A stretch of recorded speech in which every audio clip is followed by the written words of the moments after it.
Qilyapsan deb menga hech kim pretenziya qilgani yo'q. Просто meni juda ham ko'p avtohavaskorlar, mashina ishqibozlari, yoshlar kuzatishadi. O'shaning uchun shuncha yilda shuncha mashina haydab, o'zim qilgan xulosalarni bo'lishib, yaxshi maslahat berish maqsadida olma.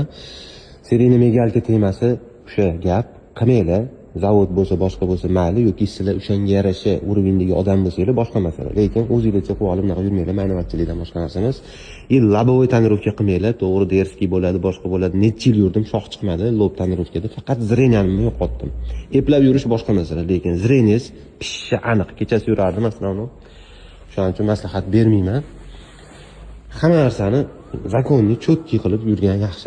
Lob yo'q, hech qaysi mashinamda hozir lob tonirovka yo'q, zavod. Hamma yo'qni cho'tki qilib, qonuniy qilib, dokumentlarni cho'tki qilib yurganga yetmas ekan. Men hammasini qilib ko'rgan odam sifatida sizlarga maslahat beraman. Hammasi zavod, qonuniy, ofitsialniy, dokumentalniy bo'lgani yetmaydi. Ko'zingizga ham zreniyaga zarar bo'lmaydi.